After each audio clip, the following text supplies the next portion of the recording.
በድጋሚ እንዴት ውላችኋል ክቡራን ተመልካቾቻችን ከቀኑ 7 ሰዓት ሆኗል ዜና ኢትዮጵያ በሁለተኛው ምዕራፍ ቆይታው የአጀንዳ ጉዳዩን አካቶ ሰፊ ጉዳዮችን ሊዳስስ አሁን ተጀምሯል እስከ 8 ሰዓት ድረስ እንቆያለን የተለያዩ የሀገር ውስጥና የውጭ ትኩስ የሆኑ መረጃዎችን ያቀበልናችሁ ነው ቆይታ የምናደርገው ኔሮዛ መኮንን ባልደረባዬ መታሰቢያ ደረጀ አብረናችሁ እንዘልቃለን አብራችሁን ሁኑ ግብዣችን ነው የዕለቱን የምዕራፍ 2 የዜና ኢትዮጵያ አበይት ጉዳዮችን እንገራችሁ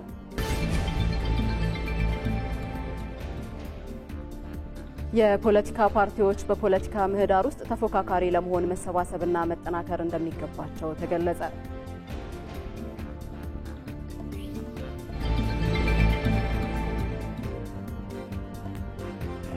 የህዝብ ተወካዮች ምክር ቤት ትላንት ባካሄደው 41ኛ መደበኛ ስብሰባ የውጭ ሀገር ዜጎች የመኖሪያ ቤት ባለቤት የሚሆኑበትን ረቂቅ አዋጅ መርምሮ በአብላጫ ድምጽ አጽድቋል።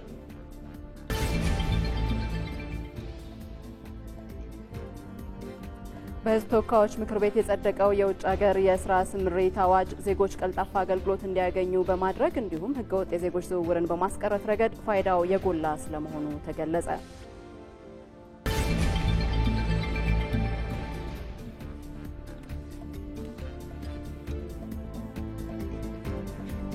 ከውጭ በሩሲያና በዩክሬን መካከል ዘላቂ ሰላም ለማምጣት በተቻለ ፍጥነት የተኩስ አቁም እንዲደረግና ድርድር እንዲጀመር የፍራንሳዩ ፕሬዝዳንት ኢማኑኤል ማክሮን ጠየቁ።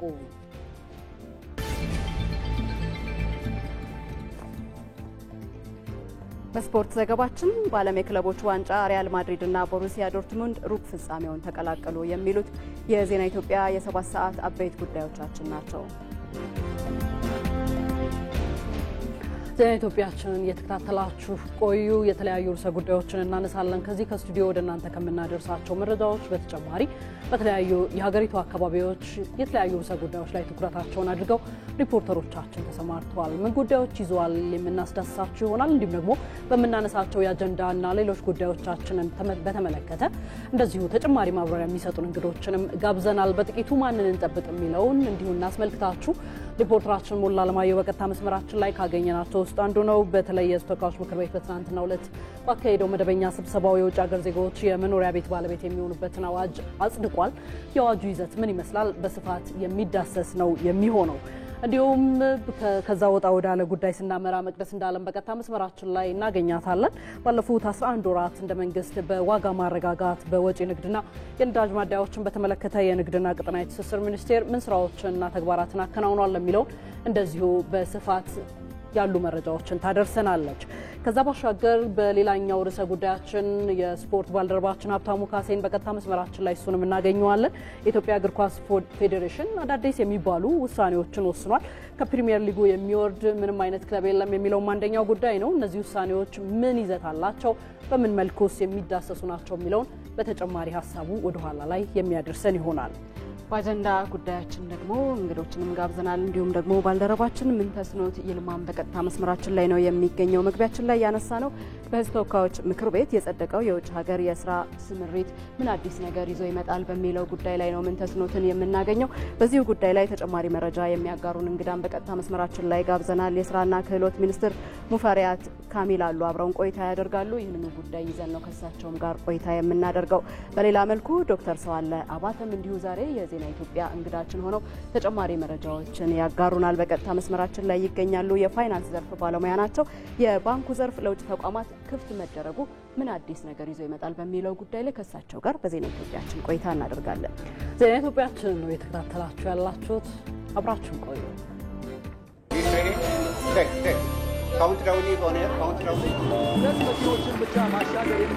ከኢትዮጵያ ቴሌቪዥን በቀጥታ ስርጭት ወደ እናንተ እየደረሰ የሚገኘው ዜና ኢትዮጵያ በቀጥታ መስመር ሪፖርተሮች እየገቡ ተጨማሪ መረጃ ይሰጡናል እንግዶችንም ጋብዘናል ምን ጉዳይ ይዟል ካላችሁ በጥቂቱ እናስተዋውቃችሁ ኢትዮጵያ ለቀጠናው የኃይል ግንኙነት የናይል ተፋሰስ ሀገራት ተወካዮች የሰው ህይወትና ንብረት ሲወድም እናያለን አንድ ማዳበሪያ አንድ ዘር በነጋዴ ከታየ እርምጃ ይወሰዳል እና ከነን በላይ ሊጨምሩ የሚፈልጉ ቢኖር ወይም ደግሞ በሂደቱ ላይ ቅሬታ ቢኖራቸው ወላጆች በተለይ እንግዲህ በአሁኑ ወቅት እንግዲህ የምስራቅና የመካከለኛው የፓሲፊክ ውቅያኖስ የባህር ወለል ሙቀት ሊሆኑ ይችላሉ እነሱን ይዘው እንዳይመጡ ጥብቅ ክልከላ ተደርጓል ኢትዮጵያ ቴሌቪዥን ነው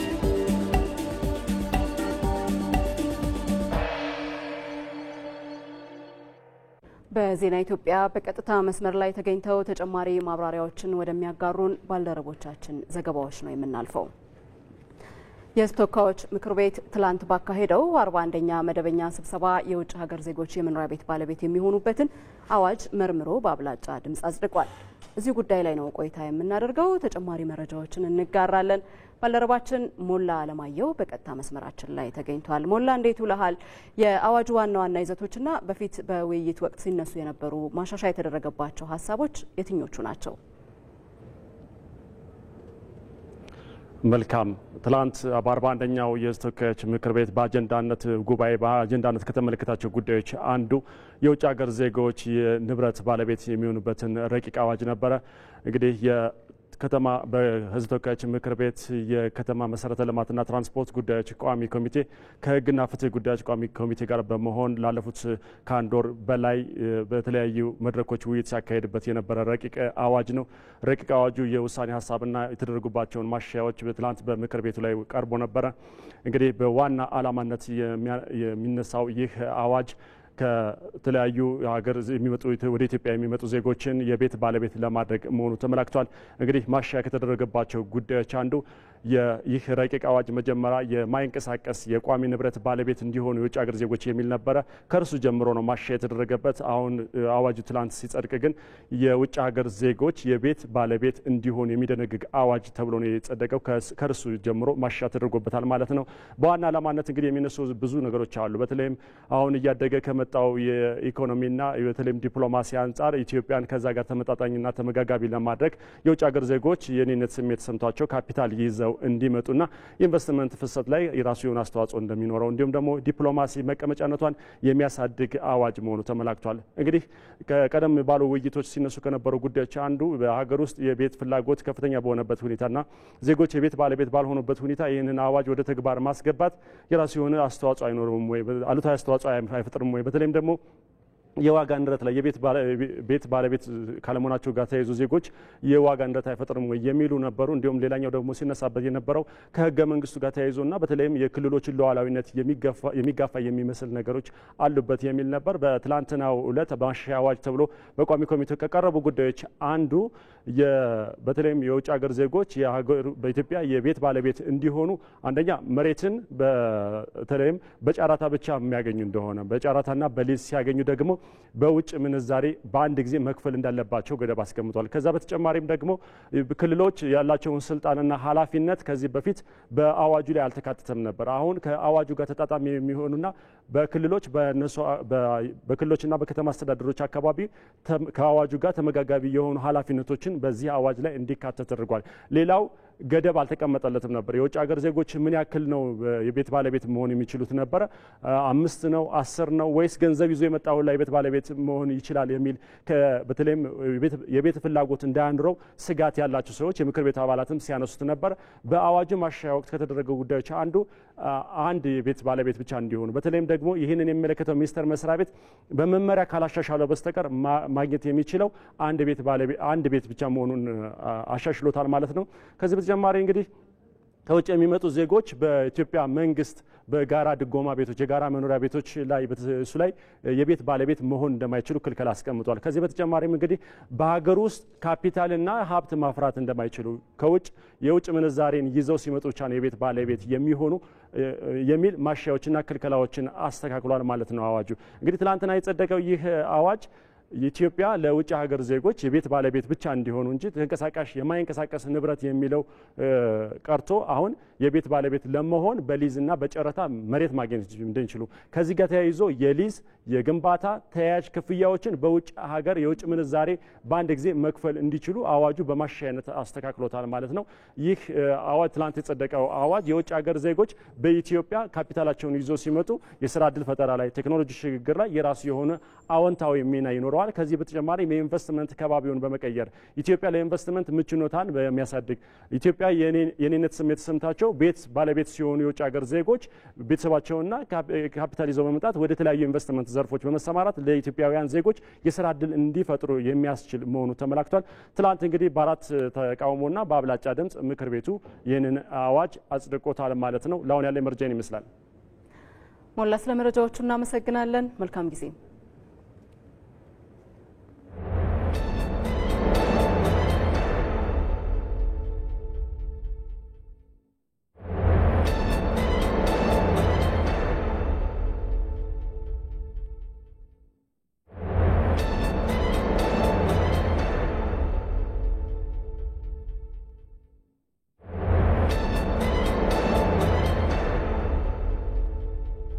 ዜና ኢትዮጵያችንን እየተከታተላችሁ ትገኛላችሁ። ወደ አጀንዳ ጉዳያችን ተሻግረናል። የዛሬው ዋና የአጀንዳ ጉዳያችን ደግሞ በሕዝብ ተወካዮች ምክር ቤት የጸደቀው የውጭ ሀገራት የስራ ስምሪት አዋጅ ላይ ትኩረቱን ያደርጋል። በዚህ ጉዳይ ላይ ታዲያ ተጨማሪ የሆኑ ማብራሪያዎች እንዲያደርሱን በእንግድነት የስራና ክህሎት ሚኒስትር ሙፈሪያት ካሚልን ጋብዘናል። በቀጥታ መስመራችን ላይ ያሉ እንዲሁም ደግሞ ተጨማሪ የሆነ መረጃዎችን እንዲሰጠን ሪፖርተራችን ምንተስኖት ይልማ እንደዚሁ በቀጥታ መስመራችን ላይ ያለ ከሁለቱ ጋር ቆይታ የምናደርግ ነው የሚሆነው። የምናስቀድመው ምንተስኖትን ነው።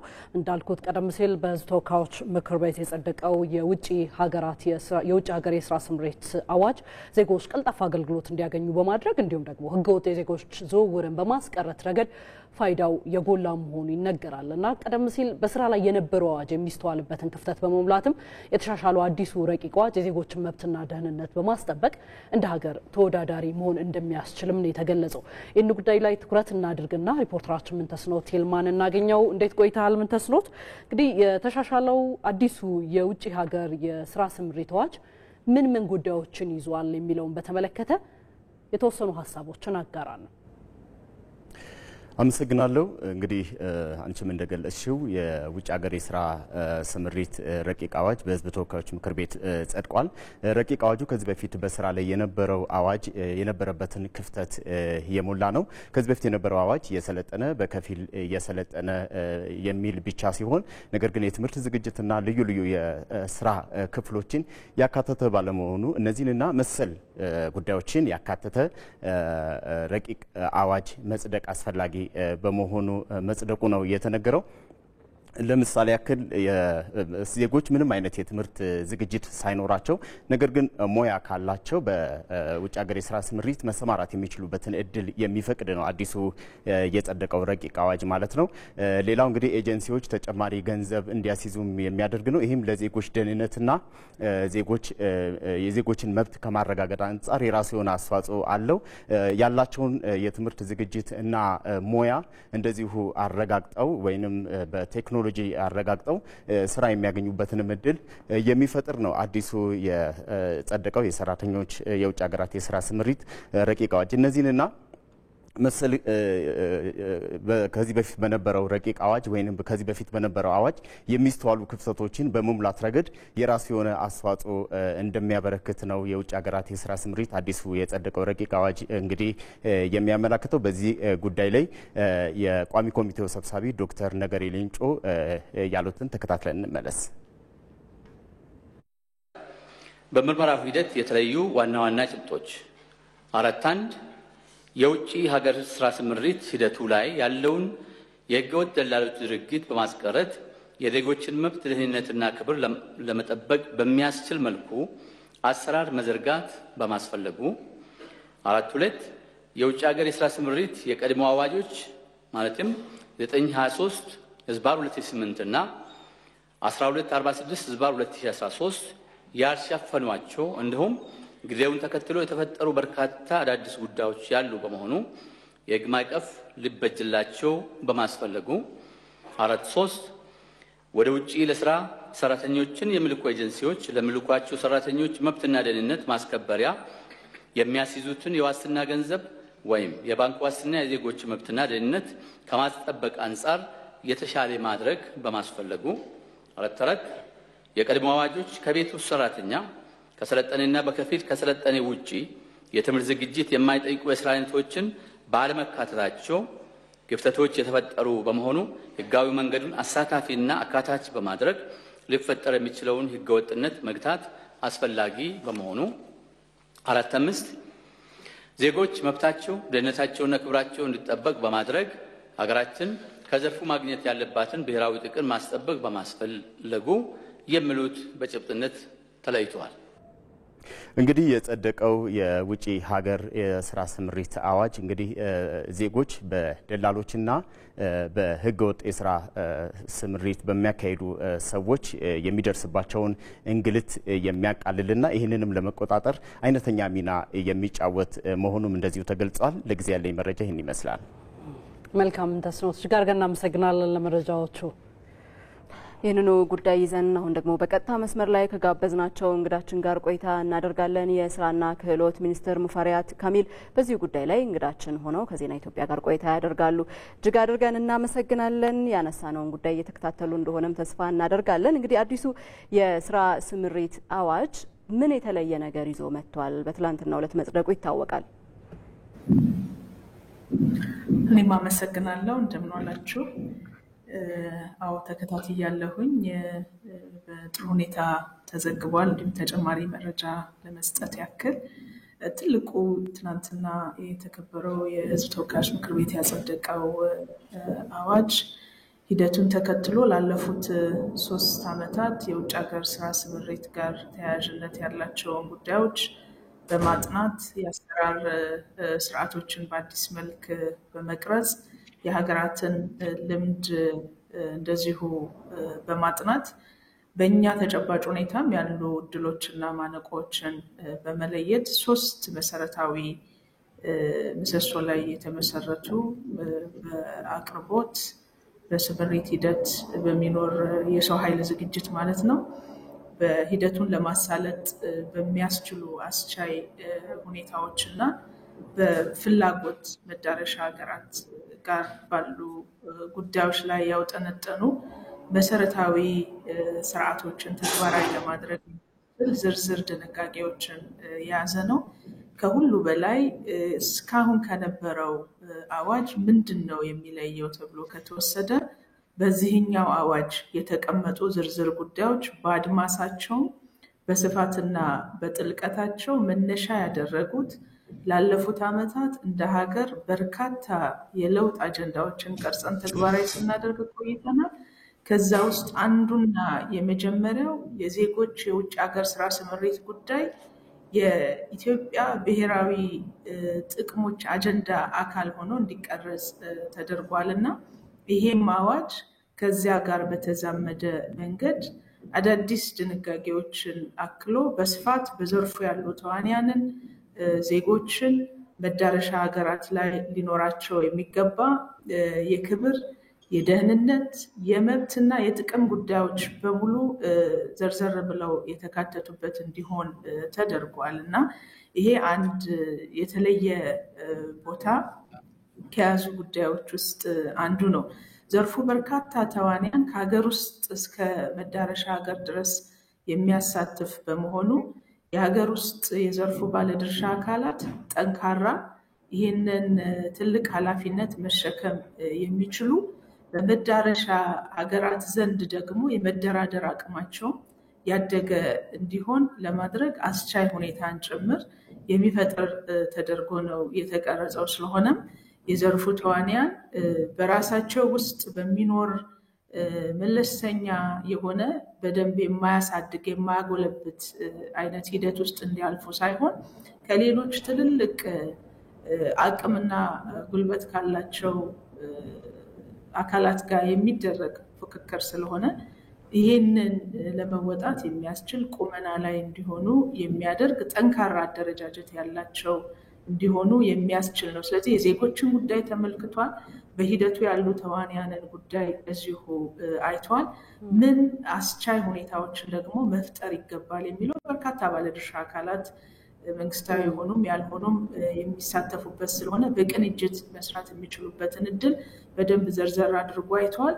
ከእስካሁኑ ደግሞ የሚለየው በቴክኖሎጂ የታገዘ የዜጎች ደህንነት እንግዲህ ከሄዱ በኋላ ሳይሆን ገና ቤታቸው እያሉ ጀምሮ ደህንነታቸውን ባረጋገጠ የምዝገባ የምልመላ እና የስምሪት ሂደት ውስጥ ማለፍ አለባቸውና ይህንን ደግሞ በቴክኖሎጂም ጭምር ታግዞ ለመስራት የሚያስችል ድንጋጌ እንዲኖረው ተደርጎ ነው የተቀረጸው እና በበቂ ዝግጅት በተሟላ ጥናት ላይ ተመስርቶ የሚመለከታቸውን ባለድርሻ አካላት በተከታታይ በማሳተፍ ተገቢውን ግብአት አክሎ የጸደቀ አዋጅ ነው ማለት ነው። መልካም ወይዘሮ ሙፈሪያት በተለይ በህዝብ ተወካዮች ምክር ቤት በረቂቁም ጊዜ የተደረጉ ውይይቶች በክፍተቶችም የተነሱ ጉዳዮች አሉ የተሻሻሉም ጭምርና እንደው በአጠቃላይ አዋጁ በኤጀንሲዎች በኩል የሚነሱ ቅሬታዎችን ምን ያህል ከግምት ያስገባ ነው ማለት ያስችለናል?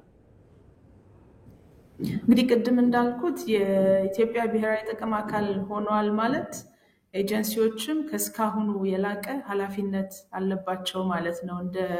እንደ ተራ ሸቀጥ ወይም እንደ ሌላ አገልግሎት የሚሸጥና የሚገዛ ጉዳይ አይደለም። ሰውን የሚያክል ዜጋን የሚያክል ክቡር ነገር ውሳኔውና ፍላጎቱ ሆኖ እስከፈቀደ ጊዜ ድረስ ህጋዊ ስርዓቱን ተከትሎ የሚሰማራበት ሂደት ስለሆነ ከወትሮ የተለየ ኃላፊነት ይጠበቃል። በዘርፉ ኤጀንሲዎች ብቻ ሳይሆኑ በዘርፉ የሚሳተፉ ተዋንያን በሙሉ በተወሰነ ደረጃ ቀላል ባልሆነ ደረጃ በርካታ የመረጃ መጣረሶች እንደነበሩ ታዝበናል። አንዳንድ ሚዲያዎችን በዘገቡት ዘገባ እውነቱ ሁሉም ኤጀንሲ እንደየአቅሙ እንዲሰራ የሚያስችል ሁኔታ ነው የፈጠረው። አነስተኛ ቁጥር መላክ እችላለሁ ያለም በልኩ፣ ከፍተኛ ቁጥር ያለው ሰው ማሰማራት እችላለሁ ያለም በልኩ እንደየልኩ እንዲያሰማራ እድል የሚሰጥ ነው። በሌላ መንገድ 100 ሰው የላከ 10 ሰው የላከ እኩል ይታይበት ከነበረው 100 ሰው የላከ ህጋዊ ስርዓቱን ተከትሎ ጥራቱን ጠብቆ አሰልጥኖ አብቅቶ የተዘጋጀውን የሰው ኃይል በህጋዊ መስመርና መንገድ የላከ ሰው በላከው ቁጥር ማግኘት ያለበትን ማትጊያ ማግኘት አለበት ማለት ነው። ቅድም በማነሳው መንፈስ ይሄ ቅሬታ የሚፈጥር ሳይሆን ለተለወጠው ሁኔታ እንዲመጣ ለፈለግነው አዲስ አይነት ነባራዊ ሁኔታ የህጋዊነትን በማስፋት ህገወጥነትን ለመከላከል ያስቀመጥናቸው ሁኔታዎች ዝግጁና ብቁ ለሆኑ ኤጀንሲዎች የበለጠ አቅምና ጉልበት የሚሆን ነው ማለት ነው። ቅሬታ የሚፈጥር አይደለም። ከአሁን ቀደም ስንሰራበት የነበረውን የማስያዣ ገንዘብ መጠን ቀነስን እንጂ አልጨመርንም። ለምሳሌ $100,000 ነበር ማስያዣ።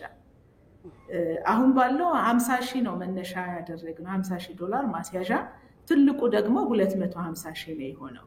ይሄ የመዳረሻ ሀገር ገደብ እንዳይኖርባቸው ያደርጋል። በዚህ ደረጃ በኩባንያ ደረጃ እየተቋቋሙ የሚመጡትን የሚያሰማሩት የሰው ኃይል ቁጥር ላይ ገደብ እንዳይኖርባቸው ያደርጋል። በዛ ደረጃ 5፣ ደረጃ 4፣ ደረጃ 3፣ ደረጃ 2፣ ደረጃ 1 እየተደረገ ነው የተቀመጠውና በተቀመጠው ደረጃ ልክ የሚያሰማሩት ሰው የመዳረሻ ሀገር ብዛት እድል እያገኙ ይሄዳሉ ማለት ነው። ይሄ የመወዳደሪያ ምህዳሩና ቦታውን የሚያሰፋ በትጋታቸው ልክ እድልና እውቅና የሚሰጥ አይነት ስርዓት ስለሆነ እንግዲህ ያው አዲስ ነገር ሲሆን አንዳንዴ የሚከብድ ሊመስል ይችል ይሆናል። እውነታው ግን ከአንድም 2 ጊዜ ውይይት አድርገናል። እኔ ራሴ የተሳተፍኩበት አዋጁ ላይ ምክክር አድርገናል ከኤጀንሲዎች ጋር። ይሄ ነገር ይበዛብን ይሆን ወይ የሚል ስጋት አላቸው። እንዴት እንደማይበዛ ደግሞ አሳይተናል። የዜጎች ደህንነት ይረጋገጥ ካልን 200፣ 2000፣ 3000 የሚልክ ሰው የሆነ አይበለውና የሆነ አስቸጋሪ ነገር ቢያጋጥም እነዛን ዜጎች መልሶ ወደ ሀገር ለማምጣት የሚያስችል ዝግጁነት አለው ወይ የሚል ነው። ይሄ የዚህ ማስያዣ ገንዘብ ትርጓሜ።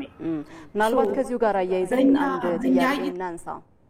አክለን ጥያቄ እናንሳ። ወይዘሮ ሙፈሪያት በተለያዩ አጋጣሚዎች ላይ ማስታወቂያዎች ሲነገሩ ይስተዋላል። የስራና ክህሎት ሚኒስቴር ወደ ተለያዩ የአውሮፓ ሀገራትም ሊሆን ይችላል የስራ ስምሪት እያደረገ ነው የሚሉ ማስታወቂያዎች ሲነገሩ ይሰማልና ምናልባት አዲስ ከጸደቀው አዋጅ ጋር ተያይዞ መሀል ላይ የሚፈጠሩ ማጭበርበሮች እንዳይኖሩ ከማድረግ አንጻርስ ምንድነው የታቀደው? እንግዲህ በዋናነት ዜጎች በዚህ ጉዳይ ላይ ትክክለኛው መረጃ ምንድነው የሚለውን በደንብ አውቀው ነቅተው መጠበቅ አለባቸው። እኛ በገጾቻችን በሌሎችም የብዙሃን መገናኛዎች የትኞቹ ሀገራት ጋር ነው ስምምነት ያለን የሚለውን እያሳወቅን ነው የምንሄደው። የትኞቹ ኤጀንሲዎች ናቸው ህጋዊ ፈቃድ ያላቸው፣ እነማን ናቸው ከሚኒስቴር መስሪያ ቤቱ ህጋዊ ፈቃድ ያገኙት የሚለውን የሚኒስቴር መስሪያ ቤቱ ድረገጽ ላይ እናሳውቃለን። ስለሆነም ይህንን መረጃ መከታተል ማወቅ ይጠይቃል። በየእርከኑ ያሉ የአንድ አገልግሎት መስጫ ማዕከላትን ይህንን መረጃ ለዜጎች በደንብ እንዲያደርሱ ለማድረግ ተጨማሪ ጥረት ይደረጋል። በእስካሁኑ ሂደት ግን እኛ ሀገራት ላይ ህጋዊ ስምምነት አለ። እነዚህ ሀገራትን ዝርዝር ይታወቃል። አውሮፓ ላይ ገና ስምምነት ለማድረግ ሂደት ላይ ያሉ ጉዳዮች አሉ።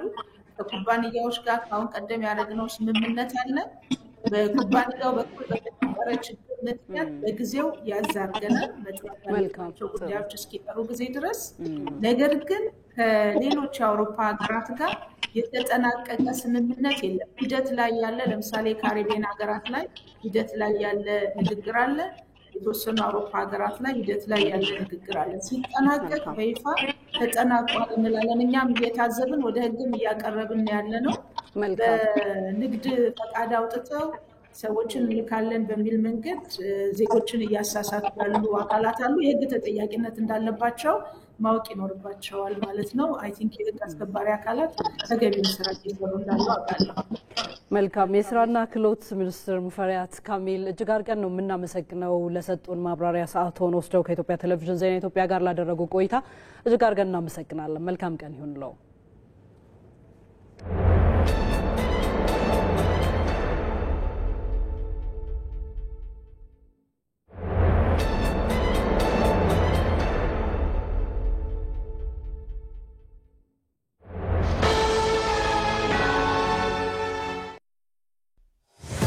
የሚሰራ ሰው ጊዜ አይበቃውም። ስለዚህ ረጅሙን ጉዳይ በዘዴ ያሳጥረዋል። ወራዊ የአገልግሎት ክፍያዎቹን በቀላሉ ሲቢ ብር ፕላስ ያስታውሰዋል። ታታሪዋ ወጣት ቀኑ ይብቃቃላታል። የትምህርት ቤት ክፍያዋን ለመክፈል ሲቢ ብር ፕላስ ፍጥነት ያላብሳታል። የፈጠነ አንድ ጉድ። በሥራ የተጠመደው ያሳተና የኮንዶሚኒየም ብድር ክፍያን የሚፈጽመው በሲቢ ብር ፕላስ ነው። ግብር ለመክፈል መውጣት መውረድ ቀረ። ይኸው ክፍያ ቀለለ።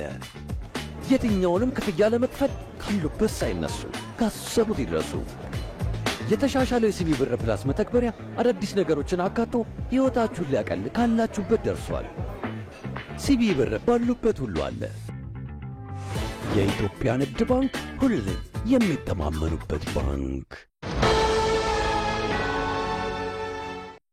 ከኢትዮጵያ ቴሌቪዥን በቀጥታ ስርጭት ዜና ኢትዮጵያን እየተከታተላችሁ ትገኛላችሁ። ከአጀንዳ መለስ ሌሎች ጉዳዮቻችን ላይ ትኩረት አድርገን ደግሞ እንቀጥላለን። ካፍታ በኋላ ስንመለስ ወርቅ በማውጣት ስራ ለበርካታ ወጣቶች የስራ ዕድል መፍጠር ስለቻለ አንድ ግለሰብ የምንነግራችሁ ይሆናል።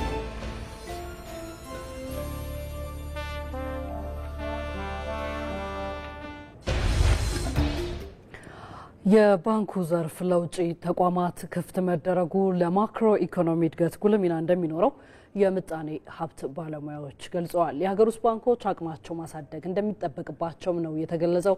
በአዲስ ቀን የሀገር ጉዳይ በስፋት ተመልክተነዋል። ተስፋዬ ለሜሳ ተጨማሪውን ይዟል። በታህሳስ ወር 2017 በሕዝብ ተወካዮች ምክር ቤት የጸደቀው የባንክ ስራ ረቂቅ አዋጅ በኢትዮጵያ የባንኩ ዘርፍ ለውጭ ኢንቨስትመንት ክፍት እንዲደረግ ተደንግጓል። ይህ አዋጅ ታዲያ ለረጅም ጊዜ ዝግ ሆኖ የቆየውን የባንክ ዘርፍ አሁን ላይ ዓለም አቀፍ ተቋማት እንዲሳተፉበት እድል ፈጥሯል። በዚህ ጉዳይ ላይ በአዲስ ቀን ዝግጅት ማብራሪያ የሰጡት በኢትዮጵያ ብሔራዊ ባንክ የባንኮች ሱፐርቪዥን ዳይሬክተር ፍሬዘር አያሌው ለውጭ ተቋማት የባንክ ስራ ፍቃድ አሰጣጥ መመሪያ መዘጋጀቱን ገልጸዋል።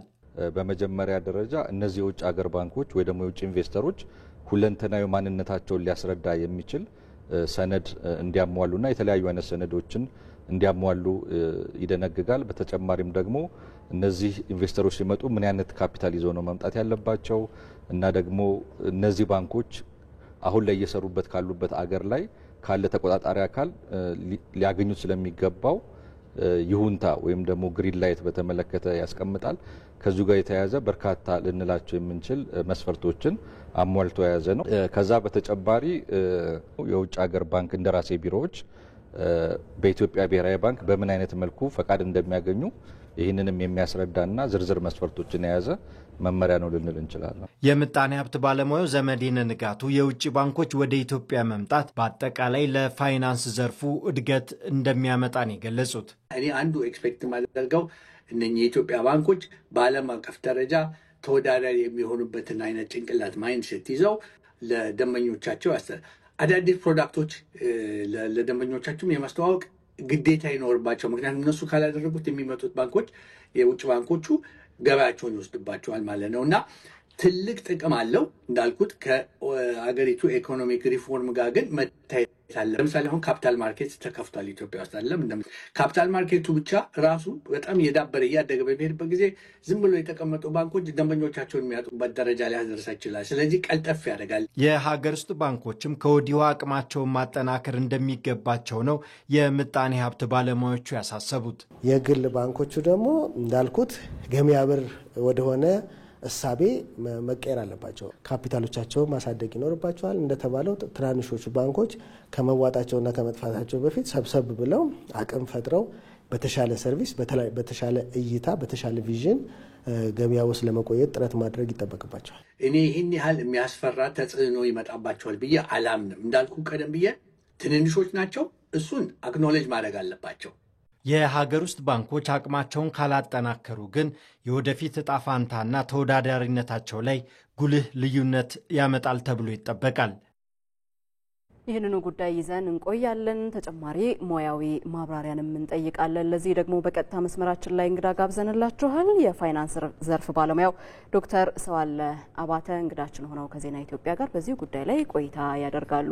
ዶክተር እንዴት ውለዋል? እጅግ አድርገን እናመሰግናለን ስለ ጊዜዎት። የውጭ ባንኮች በኢትዮጵያ ኢንቨስትመንት ቢሳተፉ በተለይ ለባንኪንግ ዘርፉ የሚኖረው አበርክቶ እንዴት ይገለጻል?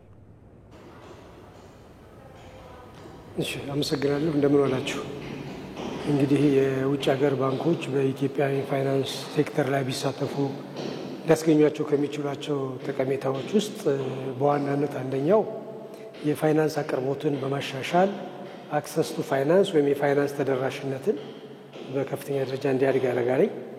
ከዛ ባሻገር ደግሞ በባንኩ ዘርፍ ያለውን ተወዳዳሪነት በማሳለጥ ባንኮች ኤፊሽንት ውጤታማ እንዲሆኑ እድል ይፈጥራል።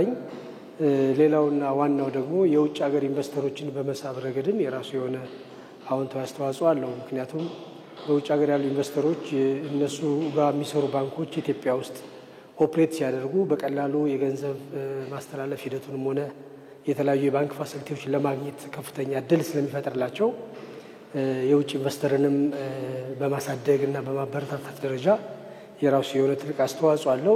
የቴክኖሎጂ ሽግግርንም በዛው ይዞ ይመጣል። ምክንያቱም በውጭ ያሉ ብዙ ባንኮች አጠቃላይ የውጭ ሀገር ባንኮች ማለት ነው ከኢትዮጵያ የተሻለ የቴክኖሎጂ ተጠቃሚነት ስላላቸው በዛ ዘርፍም ይዘውት የሚመጡት አስተዋጽኦ ይኖራል። የአመራር ጥበብ ሽግግር ይኖራል።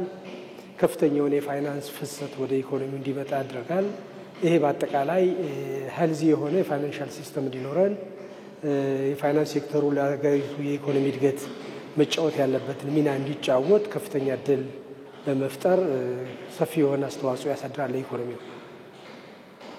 እንግዲህ ኢንቨስትመንቱ በተለይ ለባንኩ ዘርፍ ያለውን እድገት አንስተውልናልና አሁን ደግሞ የውጭ ባንኮች በኢትዮጵያ ሊገቡ የሚችሉበት መመሪያ ወጥቷልና ይህ መመሪያ ዘርፉን ለመምራት የሚያስችል ነው ብለው ያምናሉ? እንግዲህ የባንኪንግ ፕሮክላሜሽኑ ሪቫይዝ ተደርጎ በአዲስ መልክ የውጭ ሀገር ኢንቨስተሮችን ወይም የውጭ ሀገር ባንኮች ገብተው ሊሰሩ የሚችሉበትን ፕላትፎርም አመቻችተዋል። ከዛም ቀጥሎ የወጣው የፍቃድ አሰጣጥና እድሳት መመሪያም እንደዚሁ በዝርዝር የውጭ ሀገር ባንኮች ሊገቡባቸው የሚችሉትን ሞዳሊቲስ ወይም ፎርም በአራት መንገድ ሊገቡ እንደሚችሉ አስቀምጧለኝ። እያንዳንዱ በብራንችም በእንደራሴ ኦፊስም በሳብሲደሪም ሆነ ራሱን የቻለ ባንክ ኦፕሬት ለማድረግ በሚፈልጉበት ጊዜ ያለውን አጠቃላይ የፍቃድ አሰጣጥ ሂደት፣ የቁጥጥርና ፎሎ አፕ ሂደቶችን፣ የሪፖርቲንግ ሪኳየርመንቶችን በአግባቡ ያስቀመጠ መመሪያ ነው። እንግዲህ በዋናነት ይህን በበላይ ሆኖ የሚፈጽመው የሀገሪቱ ብሔራዊ ባንክ የሚኖረው አቅም ነው እንግዲህ ወሳኙ የሚሆነውና በዶኩመንት ደረጃ በመመሪያ ደረጃ የብዙ ሀገሮችን ልምድ የቀመረ የዓለም አቀፍ ተሞክሮችን ያገናዘበ ጥሩ ሊባል የሚችል መመሪያ ወጥቷልኝ። እሱን በማስፈጸም ረገድ ደግሞ እንግዲህ የሱፐርቫይዘሪ ተቋሙ ብሔራዊ ባንክ የሚኖረው አቅም፣ ክህሎት በቴክኖሎጂ የተደገፈ አሰራርን እስከተከተለ ድረስ በአግባቡ መቆጣጠር የሚያስችል ፕላትፎርም አለ ብሎ መውሰድ ይቻላል። ውጪ ባንኮች ወደ ሀገር ውስጥ ሲገቡ መነቃቃትን ይፈጥራሉ ተብሎ ይታሰባል። ከዚህ አንጻር የሀገር ውስጥ ባንኮች ተወዳዳሪ ሆነው ለመቀጠል ምንድነው ማድረግ ያለባቸው? ምን ይጠበቅባቸዋል? ኦኬ እንግዲህ በአብዛኛው እኛ ሀገር ያሉ ባንኮች በአቅማቸው በጣም ትንሾች ናቸው ከሌሎች ሀገር ባንኮች ጋር ሲወዳደር። ስለዚህ አቅም ለማጎልበት አንዱ የካፒታል ማሳደግ ጉዳይ ነው። ይሄ ደግሞ በረዥም ጊዜያት ብሔራዊ ባንክ በሚወጣቸው የተለያዩ መመሪያዎች ካፒታል አቅማቸው እንዲያሳድጉ አስገዳጅ ሕጎችን እያወጣ አሁን ላይ ደርሰናል። በወደፊትም ይሄ እርምጃ ይቀጥላል ብዬ አስባለሁ። ስለዚህ አንዱ አቅማቸው ማሳደግ ነው። የቁጠባ የመሰብሰብ አቅማቸውን፣ የውጭ ምንዛሪ የማግኘት የመሰብሰብ አቅማቸውን፣ የደንበኞችን ፍላጎት የማሟላት አቅማቸውን ማሳደግ ይኖርባቸዋል። የቢዝነስ አሰራራቸውን ደግሞ በቴክኖሎጂ የመደገፍ የተለመደውን በብራንች ቤዝ የሆነውን ባንኪንግ ትንሽ ቀነስ እያደረጉ ቴክኖሎጂን አዶፕት በማድረግ በቴክኖሎጂ አማካኝነት ደንበኞቻቸውን የሚደርሱበትን መንገድ መፈለግ ያስፈልጋል። የሰው ኃይሎቻቸውን ማብቃት፣ ስልጠና ላይ በከፍተኛ ደረጃ መስራት፣ የስኪል ጋፑን ለመሙላት ተወዳዳሪ ለመሆን እንግዲህ በሚችሉት መንገድ የአቅም ማሳደግ ስራ ሁሉን ዘርፍ በሆነ መንገድ መስራት ይጠበቅባቸዋል። ምናልባት ከሌሎች መሰል ባንኮች ጋር መርጅ የማድረግ የመዋሃድ ግዴታም ሊኖር ይችላል እና ለዛ የመዘጋጀት ጉዳይ ነው። በዋናነት ግን ፋይናንስ ሴክተር ላይ ትልቁ አቅም ቴክኖሎጂ፣ የሰው ኃይልና የፋይናንስ አቅም ነውና እነዚህ ዘርፎች ላይ በደንብ መስራት ይኖርባቸዋል። መልካም። የፋይናንስ ዘርፍ ባለሙያው ዶክተር ሰዋላ አባተ ስለ ቆይታችን እጅግ አድርገን እናመሰግናለን። መልካም ቀን ይሁንልዎት። ዜና ኢትዮጵያችን ላይ ትገኛላችሁ። የተወዳችሁ ተመልካቾቻችን ዘገባዎቻችን ቀጥለዋል። የተለያዩ ርዕሰ ጉዳዮችን እያነሳን ነው የምንገኘው። ባለፉት 11 ወራት ከጠቅላላው የወጪ ንግድ 7.2 ቢሊዮን ዶላር የአሜሪካ ዶላር ገቢ ተገኝቷል። በሌላ በኩል ደግሞ የኑሮ ውድነት ጫናን ለመቀነስ ከ1493 የቅዳሜና እሁድ የገበያ ማዕከላት ወደ ስራም ገብተዋል። የንግድና ቀጠናዊ ትስስር ሚኒስቴር ባለፉት 11 ወራት ማደያ በሌለባቸው አካባቢዎች አዳዲስ ማደያዎች ወደ ስራ እንዲገቡ ሀገራዊ የማስተር ፕላን እያዘጋጀ መሆኑንም እንደዚሁ በቅርቡ ይፋ አድርጓል። የንግድና ቀጠናዊ ትስስር ሚኒስቴር በተያዘው በጀት ዓመት ያለፉት 11 ወራት አፈጻጸም ምን መልክ አለው ብለን ልንጠይቅ ነው። ተጨማሪ የሆኑ መረጃዎችን ልታደርሰንም ሪፖርተራችን መቅደስ እንዳለን በቀጥታ መስመራችን ላይ አግኝተናታል። እንዴት ቆይተሻል መቅደስ? እንግዲህ ቀደም ሲል የጠቀስናቸው ቁጥሮች አሉ። ከዛ ባሻገር እንደ ሀገር ደግሞ ከገቢና በተለይም ከዚህ ከወጪ ንግድ አፈጻጸም ጋር የተገናኘ ከነዳጅ ማደያዎች ጋር እንዲሁም ደግሞ ከዋጋ ግሽበቱ ጋር የተገናኙ የተሰሩ ስራዎች ምን ይመስላሉ? በተለይ የተመዘገበው በ11 ወራቱ አፈጻጸሙ ምን መልክ አለው የሚለውን መረጃ አድርሽን። አመሰግናለሁ ሮዛ። እንዴት ውላችኋል ተመልካቾች? የንግድና ቀጠናዊ ትስስር ሚኒስቴር በያዝነው የ2017 በጀት ዓመት ባለፉት 11 ወራት ምን ስራዎች ከወኑ የሚለውን አጠር ያለ መረጃ ነው ማደርሳችሁ። የዋጋ ማረጋጋት ስራዎችን አስቀድማለሁ። አምራቹና ሸማቹን በቀጥታ የሚያገናኙ የቅዳሜና እሁድ ገበያዎች 1493 መድረሳቸውን ከሚኒስቴሩ ያገኘነው መረጃ ያመለክታል። የህገወጥ የዋጋ ንረትን ከመቆጣጠርም አንጻር ማህበረሰቡ ላይ የሚደርሱ የኑሮ ውድነት ጫናዎችን ለመቀነስ እንደ ሀገር የዋጋ ማረጋጋት ስራዎች ባለፉት 11 ወራት ጎልተው እንደተሰሩ ሚኒስቴሩ ተናግሯል። ከዚህ ባለፈ ከወጪ ንግድ ገቢ አንጻር 7.2 ቢሊዮን የአሜሪካን ዶላር እንደ ሀገር ተገኝቷል።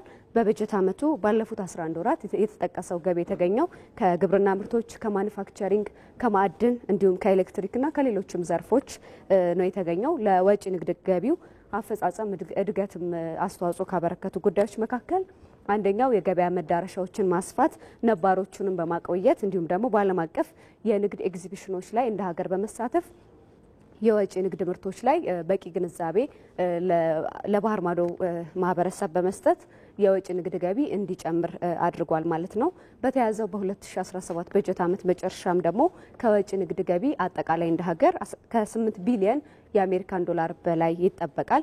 በበጀት ዓመቱ እንግዲህ እንደተናገርኩት በወጪ ንግድ ላይ ከፍተኛ ገቢ ቢገኝም በተለይ በጥራጥሬ፣ በቅባት እህሎች፣ በዕጣን እና በሙጫ ንግድ ዘርፎች ላይ ዝቅተኛ ገቢ ታይቷል። ለዚህም እንደ ምክንያት የተጠቀሰው የኮንትሮባንድና በሀገሪቱ ያለው በተለይ በአንዳንድ አካባቢዎች የጸጥታ ችግር ይስተዋላል። ለዚህም አስተዋጽኦ ማበርከቱ ተነስቷል። ከነዳጅ ጋር በተያያዘም ደግሞ ከ1700 በላይ ማደያዎች አገልግሎት እየሰጡ እንደሆነና ተገንብተው የተጠናቀቁ ተጨማሪ 250 ማደያዎችን ለመክፈት ጥረት እየተደረገ እንደሆነ ሰምተናል። ማደያ በሌላቸው አካባቢዎችም አዳዲስ ማደያዎች እንዲገነቡ ሀገራዊ ማስተር ፕላን እየተዘጋጀ እንደሆነ ከሚኒስቴሩ ያገኘነው መረጃ ያሳያል። በዚህ ጉዳይ ላይ ያለኝ መረጃ ይሄ ነው። አመሰግናለሁ። እጅግ አድርገን እናመሰግናለን መቅደስ ለመረጃዎቹ። መልካም ቀን ይሆንልሽ። ከዜና ኢትዮጵያ ጋር ናችሁ። ዘገባዎቻችን አሁንም እንደቀጠሉ ናቸው። የኢትዮጵያ እግር ኳስ ፌዴሬሽን በትላንትናው ዕለት አዳዲስ ውሳኔዎችን ይፋ አድርጓል። ይህንኑ ውሳኔ በተመለከተ ደግሞ ዛሬ ለመገናኛ ብዙኃን ማብራሪያ ይሰጣል ተብሎ ይጠበቃል። ይህንኑ በተመለከተ ተጨማሪ መረጃዎችን ለመጠየቅ ባልደረባችን ሀብታሙ ካሴን በቀጥታ መስመራችን ላይ አግኝተነዋል። ሀብታሙ እንዴት ውለሃል? ዛሬ ፌዴሬሽኑ መግለጫ ይሰጣል ተብሎ ይጠበቃልና በመግለጫው ምን ጉዳዮች ሊዳሰሱ ይችላሉ? ተጠባቂ ሁነቶች ምንድን ናቸው? ሮዛ እጅግ አድርጌ አመሰግናለሁ። እንግዲህ ከደቂቃዎች በኋላ 8 ሰዓት ላይ በኢትዮጵያ እግር ኳስ ፌዴሬሽን መሰብሰቢያ አዳራሽ ትናንት የኢትዮጵያ እግር ኳስ ፌዴሬሽን ያስተላለፈውን ውሳኔ ተከትሎ ለመገናኛ ብዙኃን ባለሙያዎች ማብራሪያ ይሰጣል። በዚህም አሁን በሚገኝበት የኢትዮጵያ እግር ኳስ ፌዴሬሽን መሰብሰቢያ አዳራሽ የበርካታ መገናኛ ብዙኃን ባለሙያዎች ይገኛሉ። እንግዲህ በርካታ የሌሎች ጋዜጠኞችም በዚህ የጋዜጣዊ ጉባኤ ላይ ይሳተፋሉ ተብሎ ነው የሚጠበቀው። እንግዲህ ትናንት የኢትዮጵያ እግር ኳስ ፌዴሬሽን ይፋ ያደረገው ውሳኔ የስፖርት ባለድርሻ አካላትን በሚባልም የመገናኛ ብዙኃን ባለሙያዎችንም በተለይ ከፊፋ ሕግ አንጻር እንደዚሁም ደግሞ ከኢትዮጵያ እግር ኳስ ፌዴሬሽን ከኢትዮጵያ ፕሪሚየር ሊግ አክሲዮን ማህበር አጠቃላይ ደንቦችም አንጻር የተጣረሱ ሀሳቦች አሉ በሚልም ብዙ ጥያቄዎች እየተነሳ ነው የሚገኘው። በአንጻሩ የኢትዮጵያ እግር ኳስ ፌዴሬሽን የሚወሰነው ውሳኔ ምናልባት ተገቢ ነው የሚልም ሀሳብ የሚያነሱ አሉ። በተለይ ትናንት ባለ 10 ነጥቦችን ሲያነሳ የሚጠበቁ እና ዛሬ በሚሰጠው ጋዜጣዊ ጉባኤ ላይ ማብራሪያዎቹ የሚጠበቁ ነው። አንደኛው የሲዳማ ቡና በታሪኩ ለመጀመሪያ ጊዜ በአፍሪካ መድረክ ኢትዮጵያን ወክሎ እንግዲህ ይሳተፋል ተብሎ እንግዲህ ከ3 ሳምንታት በፊት ይፋ ተደርጎ ነበር። እሱም በተመለከተ የኢትዮጵያ እግር ኳስ ፌዴሬሽን እንግዲህ ትናንት በወሰነው ውሳኔ መሰረት በቀጣይ ዓመት ኢትዮጵያን ወክሎ የሚሳተፈው ወላይታ ዲቻ ነው። እዚህም ላይ የሚሰጠው ማብራሪያ እንዲጠበቅ አድርጎታል። ሌላው በዚህ 9ኛውና 10ኛው ደረጃ ላይ የተቀመጠው ማለትም በቀጣይ ዓመት አዲስ የደረጃ ሰንጠረዥ ፕሪሚየር ሊግ አክሲዮን ማህበር እንዲያወጣ የሚል ትዕዛዝም አስተላልፏልና ከወጣ በኋላ ግን በ2017 ዓ.ም ይወዳደሩ የነበሩ 18ቱ ክለቦች በቀጥታ በቀጣይ ዓመትም በኢትዮጵያ ፕሪሚየር ሊግ እንደሚሳተፉ ነው የተገለጸው። እዚህም ላይ የሚሰጠው ማብራሪያ እንዲጠበቅ አድርጎታል። ሌላኛው በ10ኛ ላይ የተቀመጠው ደግሞ በ2018 ዓ.ም በኢትዮጵያ ፕሪሚየር ሊግ የሚሳተፉ የክለቦች ቁጥርን ወደ 20 አሳድጎታል እና 20 ክለቦችን የኢትዮጵያ ፕሪሚየር ሊግ ማስተናገድ ይችላሉ ወይ? ለዚህ ደግሞ አስፈላጊ የሆነ የመሰረተ ልማት የስታዲየሞች ነገሮች አሉ ወይስ የሚለው ጥያቄ ያጫረ ሆኗል። ይሄም የሚሰጠው ማብራሪያ እንዲጠበቅ አድርጎታል። ከዚያም ባሻገር 4 ክለቦች ወደ ከፍተኛ ሊግ ይወርዱ ነበር። በነበረው ዕለትም አስቀድሞ በደረጃ ሰንጠረዡም 4 ክለቦች ወርደዋል የሚል ዜናዎችም ሲሰሩ ነበር። እናስ በቀጣይ ዓመት በከፍተኛ ሊጉ እነዚህ 4 ክለቦችን የሚተኩት እነማን ናቸው የሚለው በተለይ ትናንት በተሰጠው ውሳኔ ላይ ይፋ አልተደረገም። ከዚህ ጋር በተገናኘ እንግዲህ ከደቂቃዎች በኋላ በሚጀመረው ጋዜጣዊ ጉባኤ ላይ የሚሰጠው ማብራሪያ እንዲጠበቅ አድርጎታል። ወላይታ ዲቻ ሻምፒዮን እንዲሆንና ዋንጫውንም እንዲያስተላልፍ ከሲዳማ ቡና እንዲቀበል የሚለው ትዕዛዝስ አሁን ዋንጫን ማስተላለፍ ይቻላል የሚለው አሁን ባለው ኮንቴምፖራሪው የአሰራርስ ይቻላል የሚለው እንግዲህ ለመገናኛ ብዙኃን የሚሰጠው ማብራሪያ እንዲጠበቅ አድርጎታል። ምክንያቱም በኢትዮጵያ ዋንጫ ግማሽ ፍጻሜ ላይ ያለውን ውጤት ማየት ይቻላል። መቻል ከሲዳማ ቡና ስለተጫወተ ይሄም መገናኛ ብዙኃን ባለሙያዎች ግልጽ ማብራሪያ የሚጠይቁበት ያነሱታል ተብሎ ነው የሚጠበቀው። እናም ከደቂቃዎች በኋላ በሚጀምረው ጋዜጣዊ ጉባኤ እንግዲህ በርካታ የመገናኛ ብዙኃን በተገኙበት የሚደረግ ነው። ኢቲቪ ስፖርት ምሽት ላይ እንደዚሁም ደግሞ በኢቲቪ 57 አጀንዳ ላይ ደግሞ የኢትዮጵያ ፕሪሚየር ሊግ አክሲዮን ማህበር የቦርድ ፕሬዚደንት መቶ አለቃ ፈቃደ ማሞ እንደዚሁም የኢትዮጵያ እግር ኳስ ፌዴሬሽን ፕሬዚዳንት አቶ ኢሳያስ ጅራ ሁለቱም እዛው ኢቲቪ ስቱዲዮ የሚገኙ ይሆናል። ይህም በተመለከተም አጠቃላይ ከሚሰጠው ማብራሪያ በተጨማሪም የፕሪሚየር ሊግ አክሲዮን ማህበሩ ምን መልስ አለው እንደዚሁም ፌዴሬሽኑ የሚያነሳው ሀሳብም በምሽት የምናስተናግድ ይሆናል። በኢቲቪ ስፖርት ምሽትና በኢቲቪ 57 አጀንዳ መታሰቢያና ሮዛ ስለ መረጃዎቹ እናመሰግናለን። መልካም ጊዜ።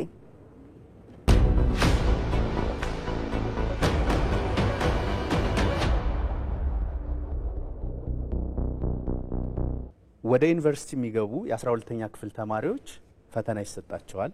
ዩኒቨርሲቲ ቆይተው መውጫቸው ላይ ሌላ ፈተና ይሰጣቸዋል። ማስተርስ እና ፒኤችዲ መስራት ቢፈልጉ ሌላ ፈተና ይሰጣቸዋል። የዚህ ሁሉ ፈተና ዓላማው ምንድን ነው? ያንን ዕውቀት አግኝቷል አላገኘም የሚለውን ለማወቅ ምዘና ሰጥተህ አዎ ይሄ ሚኒመም የሆነውን ያንን ነገር ለመስራት የሚያስችለውን ዕውቀት አግኝቷል። 4 ዓመት ዩኒቨርሲቲ ውስጥ የቆየ ሰው ማወቅ ያለበትን አውቋል ተብሎ ሰርቲፊኬት ሰጣቸው። በዩኒቨርሲቲው ላይ እምነት ስለሌላችሁ ነው መውጫ ፈተና ያስፈልገው? ለንም እኮ አልኩ ማንም ኮንፊደንስ የለውም። እንዴት ነው አዳራሽ ውስጥ ሰብስቦ 60 እና 70 ጥያቄ በመስጠት ያንድን ሰው ትክክለኛ ዕውቀት ችሎታ መለካት የሚቻል የፈተና አወጣጥ ዕውቀት ያላቸው ሰዎች የሚጠቀሙበት ሲስተም አለ። የትምህርት ስርዓታችን የኢትዮጵያን መልክ የሚመስል አይደለም። የተለየ ነገር ያለን ለማስመሰል መሞከሩ ነው ማይገባኝ። ለምንድን ነው ሁሉ ነገር ከውጭ የመጣ የምናስመስለው ነው? የኛስ ነገር መውጣት የለበትም። ምንም የተለየ ነገር አይደለም። የተለየንም አለን። የሰው ልጆች አለን እኮ የተለየ ነገር አለን። የትምህርት ስርዓቱ ይሄንን ይጋብዘን አይከለክልህም።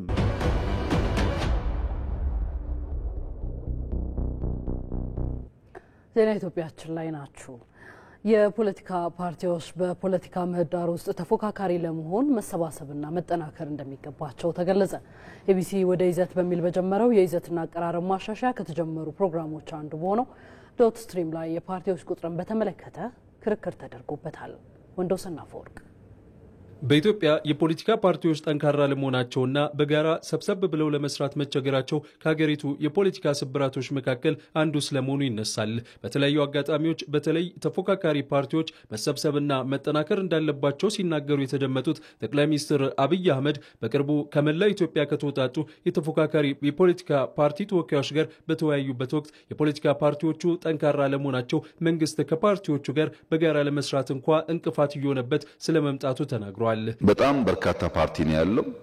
ሁሉም ሰው የሚፈልገው ደግሞ ፓርቲ ብሎ ሊቀመንበር መሆን ነው። ሊቀመንበሮች በሙሉ ብንሰበስብ አሁን 67 ትጠጋላችሁ። የኢትዮጵያ ካቢኔ ደግሞ እንደምታውቁት 20 ነው። አይበቃንም ካቢኔው ራሱ። ይሄ ያስቸግራል። ሰብሰብ ቢባል ግን በእኛ በኩል ክፍት ነው። ከሚፎካከሩን ሰዎች ጋር ለመስራት ምንም ችግር የለብንም። ኢቢሲ ወደ ይዘት በሚል በጀመረው የይዘትና አቀራረብ ማሻሻያ ከተጀመሩ ፕሮግራሞች አንዱ በሆነው ዶት ስትሪም ላይ የፓርቲዎች ቁጥርን በተመለከተም ክርክር ተደርጓል። በዚህ የተለያዩ ሀሳቦች ክርክርና ሙግት በሚደረግበት ፕሮግራም ላይ የቀረቡት የኢትዮጵያ ሕዝቦች አብዮታዊ ፓርቲ የህዝብ ግንኙነት ኃላፊ አበባ አካሉ እንደሚሉት በሀገሪቱ ጠንካራ ተፎካካሪ ፓርቲዎችን መገንባት አልተቻለም።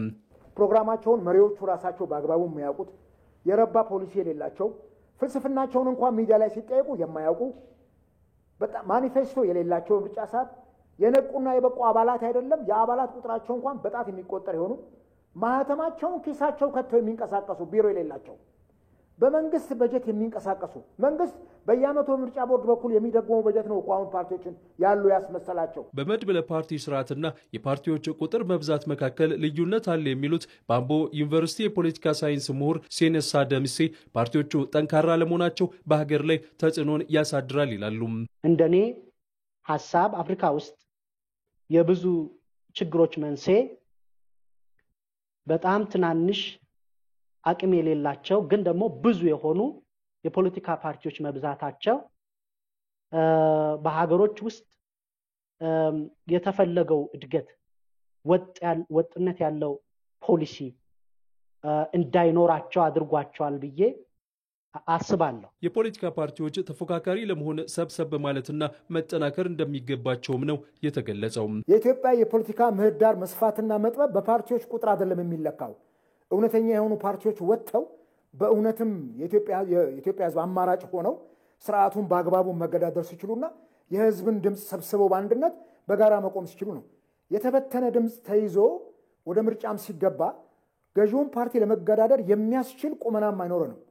ሰብሰብ ማለት ያስፈልጋል። የጋራ በሚያደርጉ ዋና አጀንዳዎች ላይ አብረን እስከቆምን ድረስ በአንድ አካባቢ በአንድ ብሔር ውስጥ ያሉ ፓርቲዎች አይደለም በአገር አቀፍ የተለያዩ ቦታዎች ላይ ያለን ክልላዊ ፓርቲዎችም አገር አቀፍ ፓርቲዎችም ወደ አንድ መሰብሰብ ይሄ ጊዜው የሚጠይቀን ጉዳይ ነው። ያሉ የፖለቲካ ፓርቲዎች ተሰብስበው በርዕዮተ ዓለም የሚመሳሰሉ በዓላማ የሚመሳሰሉ በፖለቲካ ፕሮግራም የሚመሳሰሉ ፓርቲዎች አንድ ላይ ሆኖ ተሰብስበው ለሀገር ለህዝባቸው የሚሰሩበት መንገድ መፈለግ ያስፈልጋል። በኢትዮጵያ የፖለቲካ አውድ ውስጥ ያለውን በጋራ ያለ መስራት የፖለቲካ ባህልን ማከምና ጠንካራ ሆኖ መቅረብ ከፓርቲዎቹ በቀጣይ ጊዜያት የሚጠበቁ ስራዎች መሆናቸውም ተገልጿል።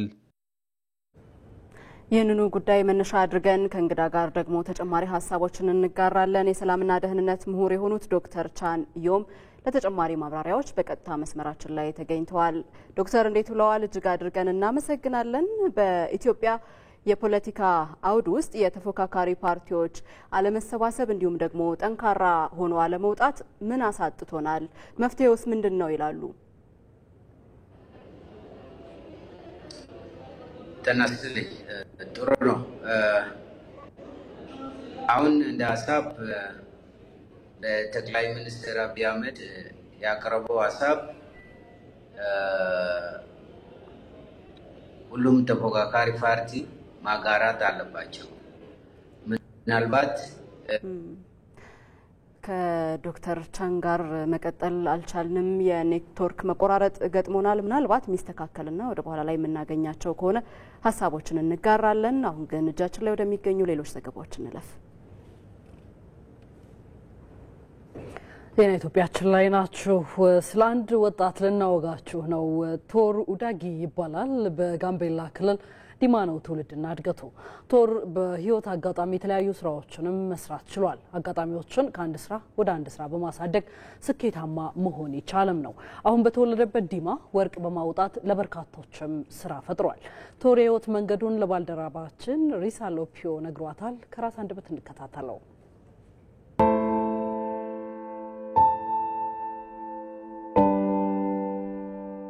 ስሜ ቶር ኡዳንግሞት እባላለሁ።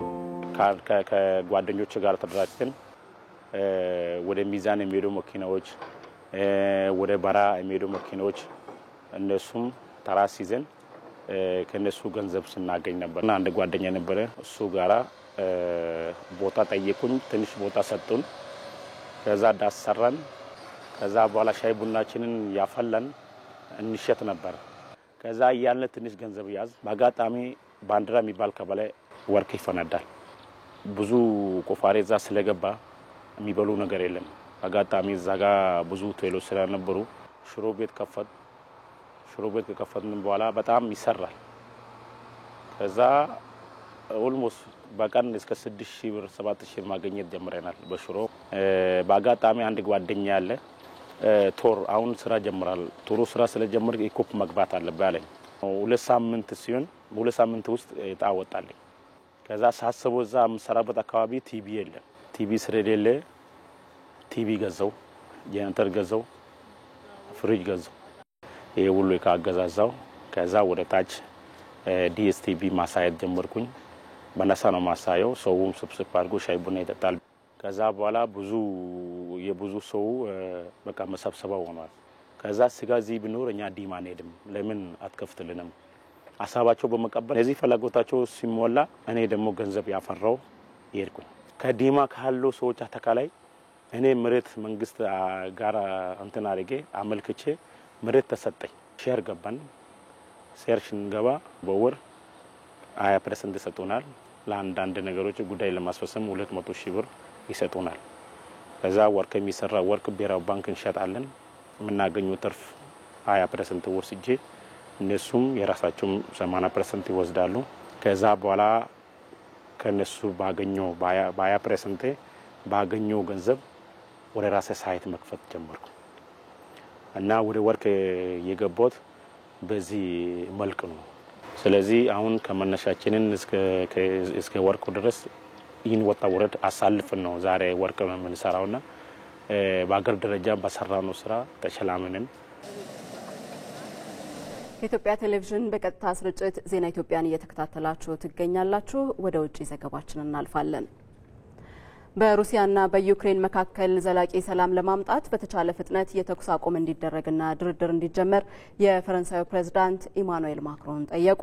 የፈረንሳዩ ፕሬዝዳንት ኢማኑኤል ማክሮንና የሩሲያው ፕሬዝዳንት ቭላዲሚር ፑቲን እንደ አውሮፓውያኑ የዘመን አቆጣጠር ከ2022 በኋላ ለመጀመሪያ ጊዜ በስልክ ተወያይተዋል። ዩክሬን ውስጥ የተኩስ አቁም እንዲደረግና ድርድር እንዲጀመርም ማክሮን ጠይቀዋል። ማክሮን ለዩክሬን ያላቸውን ድጋፍ ሲገልጹ ፑቲን በበኩላቸው ምዕራባውያን በግጭቱ ውስጥ እጃቸው እንዳለበትና ማንኛውም የሰላም ስምምነት የሩሲያን ደህንነት ስጋቶች ግምት ውስጥ ማስገባት እንዳለበት ተናግረዋል። የኢራን የኒውክሌር ፕሮግራም ላይም ሰፊ ውይይት ማድረጋቸው ነው የተነገረው። ሁለቱ መሪዎች በቀጣይነት ለመነጋገርም ተስማምተዋል። ይህ በሁለቱ ሀገራት መካከል ከፍተኛ ደረጃ ያለው የመጀመሪያው ግንኙነት ቢሆንም በአቋማቸው ላይ ምንም የታየ ለውጥ ስላለመኖሩ የዘገበው ፍራንስ 24 ነው። የዕለቱን የዓለም አቀፍ ግብይትና የውጭ ምንዛሪ መረጃ ደግሞ ተከታትለን መለስ እንበል።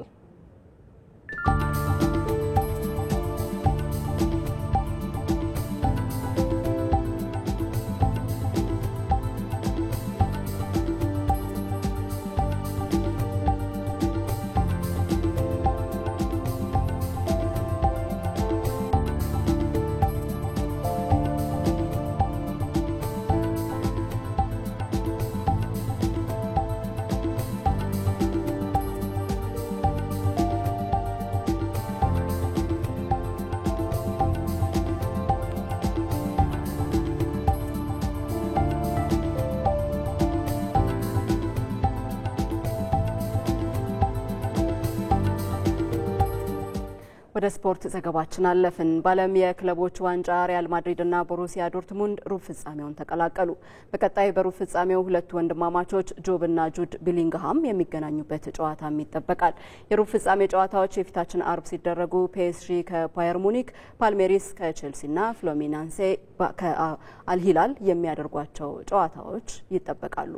አብርሃም ተስፋዬ ሪያል ማድሪድና ዣቪ አሎንሶ በአሜሪካ ስኬታማ ጉዞ ማድረጋቸውን ቀጥለዋል። ትላንት ከጣሊያኑ ቡድን ዩቬንቱስ ከባድ ፈተና የገጠማቸው ሎስ ብላንኮቹ በጎንዛሎ ጋርሲያ የ54ኛ ደቂቃ ኳስ ሩብ ፍጻሜውንም ተቀላቅለዋል። ከማንቸስተር ሲቲው አስደንጋጭ ሽንፈት በቶሎ ያገገመው ዩቬንቱስ በሮናልድ ኮሎሙዋኒና በኬናን ይልዲዝ አማካኝነት በመጀመሪያው አጋማሽ ጨዋታውን መጨረስ የሚችልባቸውን አጋጣሚዎች ቢያገኝም መጠቀም ሳይችል ቀርቷል። በእርግጥ ማድሪድ 58 ከመቶ የጨዋታ ብልጫ በወሰደበት በዚህ ጨዋታ 21 ጊዜ የግብ ዕድሎችን ሲፈጥር 11ዱ ኢላማቸውን ጠበቁ ነበሩ።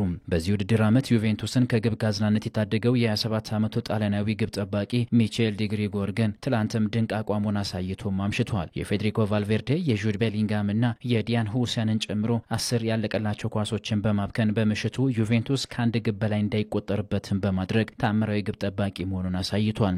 3-5-2 አሰላለፍን እየተከተለ የሚገኘው አሰልጣኝ ዣቪ አሎንሶ ቡድኑ ብልጫ ሲወሰድበት የተከላካይ መጠኑን ወደ 5 በማሳደግ ትሬንድ አሌክሳንደር አርኖልድና ፍራንክ ጋርሲያ ላይ ያመዘነ የኳስ ፍሰትን እያስመለከተ ይገኛል። በትላንቱ ጨዋታም ከተቃራኒ ሳጥን ውጪ 1-1 ግንኙነትን ሲያሸንፉለት የነበሩት አርዳ ጉለርና ጁድ ቤሊንጋም ካገኟቸው 14 አጋጣሚዎች በ11ዱ ስኬታማ ሆነውለታል። በአንቶኒ ሩዲገር፣ ቹዋምኔና ዲያን ሁሰን የሚመራው የተከላካይ ክፍሉም ቢሆን ከዩቬንቱስ በተሻለ 11 ታክሎችን በተሳካ መልኩ ሲፈጽም የ1-1 ግንኙነቶችን ቢሆኑ ስኬታማ ሆነው አምሽተዋል። በዓለም የክለቦች ዋንጫ የመጀመሪያ ጨዋታውን ያከናወነው ኪሊያን ምባፔ ትላንት ከነበረበት ጉዳት አገግሞ 68ኛው ደቂቃ ላይ ተቀይሮ በመግባትም ተጫውቷል። ሪያል ማድሪድ የአምናውን ጨምሮ ካለፉት 15 የዓለም የክለቦች ዋንጫ ጨዋታዎች በ14 ድል ሲያደርግ ብቸኛው ነጥብ የጣለበት ጨዋታም በዚህ ውድድር ዓመት የመክፈቻ መርሃ ግብር ከአልሂላል ጋር ያደረገው መርሃ ግብር እንደነበረም ይታወሳል። በሌላ የጥሎ ማለፍ መርሃ ግብር የጀርመኑ ቦሩሲያ ዶርትሙንድ የሜክሲኮን ሞንትሪን 2-1 በመርታት ለሩብ ፍጻሜው በቅቷል። ጊኒያዊው አጥቂ ሴሮ ጉራሲ የቦሩሲያ ዶርትሙንድን የአሸናፊነት ግቦች በመጀመሪያው አጋማሽም አስቆጥሯል። ካሪም አዲየሚ ለሁለቱም ግቦች መቆጠር ኳስን አመቻችቶ ማቀበልም ችሏል። ሞንትሪ በጀርመናዊ የፊት መስመር ተጫዋች ቤርትራሚ 48ኛው ደቂቃ ላይ ግብ አስቆጥሮ ወደ ጨዋታው ቢመለስም የዶርትሙንድ በሳል የመከላከል ጥበብም ለውጤት እንዳይበቃ ቡድኑን ከልክሎታል። በተለይ የጁድ ቤሊንጋም ታናሽ ወንድም የሆነው ጆብ ቤሊንጋም ግብ የሚሆኑ ኳሶችን በመታደግ ለቡድኑ ስኬት ጉልህ ሚናውን ተወጥቷል። ተጫዋቹ በውድድሩ 2 ቢጫ ካርዶችን መመልከቱን ተከትሎ በቀጣይ በሩብ ፍጻሜው ቡድኑ ከሪያል ማድሪድ ጋር በሚያደርገው መርሃ ግብር እንደማይሰለፍም ታውቋል። ይህም ሁለቱን ወንድማማቾቹን ጁድ ቤሊንጋምና ጆብ ቤሊንጋምን በአንድ ሜዳ ላይ ለመመልከት ተስፋ ሰንቆ የነበረውን ደጋፊ ቅስም የሰበረ መረጃም ሆኗል። በሜክሲኮ ቡድን ፍጹም ብልጫ የተወሰደበት ዶርትሙንድ በኒኮላስ ሱል፣ በዋልዲማር አንቶንና በራሚ ቤንሴምባኒ ድንቅ መከላከል ለሩብ ፍጻሜው በቅቷል። በቀጣይ በሩብ ፍጻሜውም የፊታችን ቅዳሜ ከሪያል ማድሪድ ጋር ይገናኛል። የዶርትሙንዱ አሰልጣኝ ኒኮ ኮቫቺች ጆብ ቤሊንጋም የተመለከተው ቢጫ ካርድ ተገቢነት የሌለውና የማንቀበለው ነው፣ ሲያዩት ቀላል የሚመስል ግን ቡድናችንን የጎዳ ውሳኔ ሲሉ ዳኝነቱንም ተቃውሞታል። በድጋፊ ጥረት ሲወቀስ የነበረው ይህ ውድድር በትላንቱ 2 ጨዋታዎች ብቻ 93591 ተመልካቾችን በማስተናገድም ተሽሎ ተገኝቷል። በቀጣይ የሩብ ፍጻሜ ጨዋታዎች ከአርብ ጀምሮ የሚደረጉ ሲሆን አርብ ዕለት ፓልሜሪያስ ከቼልሲና ፍሉሚኔንስ ከአልሂላል የሚያደርጉት ጨዋታም ይጠበቃል። የፊታችን ቅዳሜ ደግሞ ፓሪስ ሰን ዠርመን ከባየር ሙኒክና ሪያል ማድሪድ ከቦሩሲያ ዶርትሙንድ ይገናኛሉ።